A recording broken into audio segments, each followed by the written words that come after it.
We just heard Carmel there talking about the growing pressure to lower the temperature, if you will. This is something we've heard directly from Secretary of State Antony Blinken, lower the intensity of the fighting. Is Israel able to lower the intensity and accomplish the job that they are trying to accomplish? Well, that's the great challenge. They don't believe that. It's their war. I feel that as long as they're fighting inside the typical international norms, we shouldn't be telling them how to fight that war, whether they want to fight it quickly, whether they want to fight it slowly.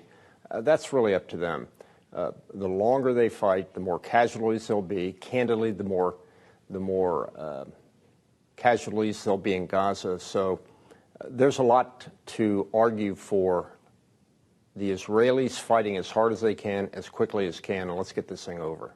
Well, when we talk about the casualties, Palestinian authorities now say it's over 20,000 civilians that have been killed in Gaza. There is also ongoing, as we speak, talks at trying to attempt another even brief ceasefire in exchange for more hostages that are still being held by Hamas. How much harder is it to reach an agreement like that the second time around? And can Hamas use that as an opportunity to regroup?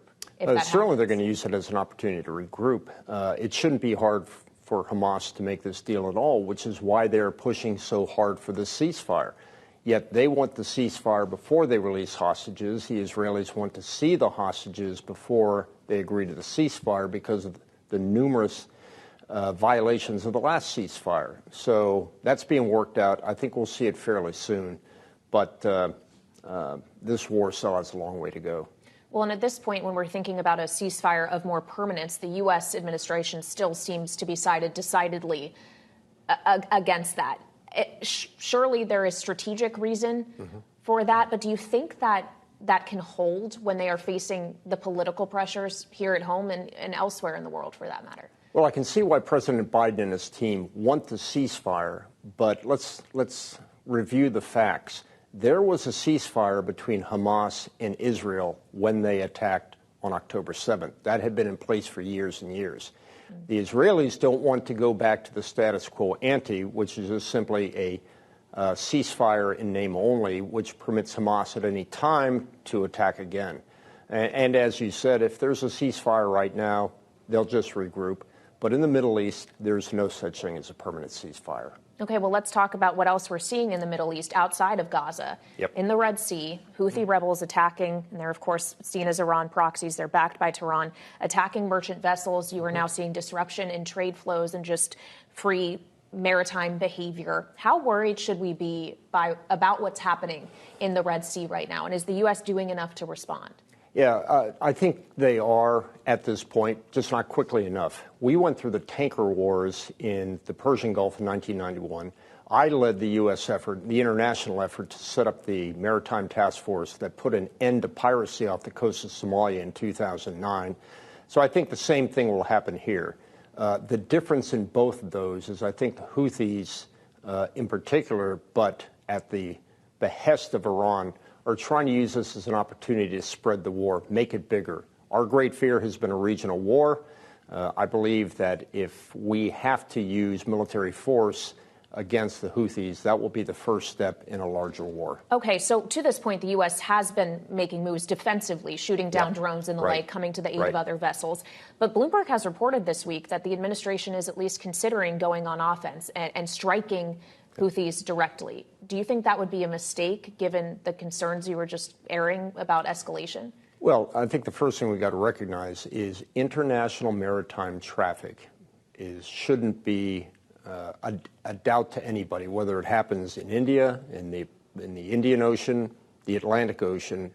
That is an international norm that must be abided by, whether it's the United States protecting or China protecting. It doesn't matter. We've got to keep maritime traffic going. It's important and necessary for the world economy.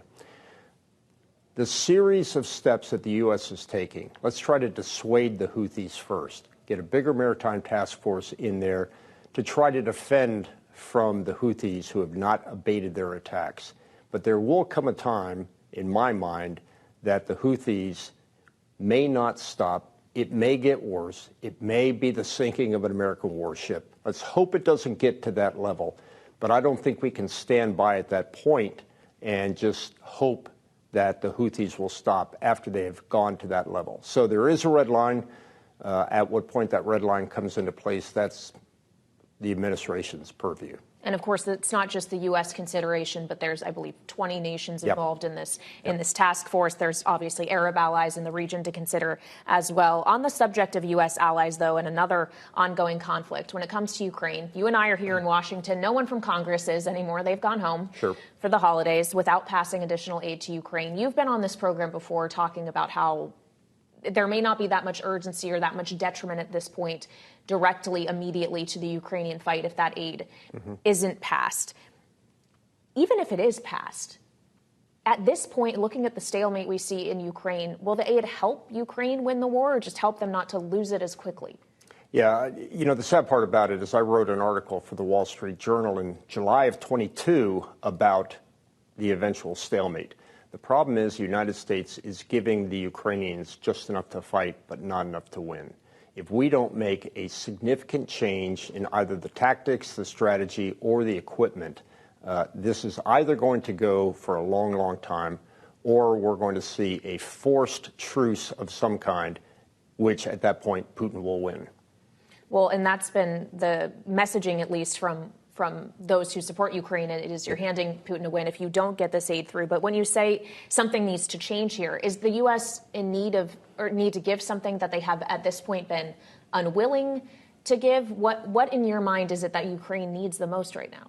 Well, smarter people than me have said it's got to be Air Force, it's got to be more long-range tactical weapons, and it's got to be that we give basically passive acknowledgement to the Ukrainians that they can attack into Russian territory.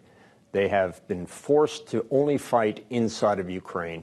We've got to take the pain into Russia if the Ukrainians have a chance to win. That's a huge step with significant consequences, but if they want to win, I think it's going to take that level of change.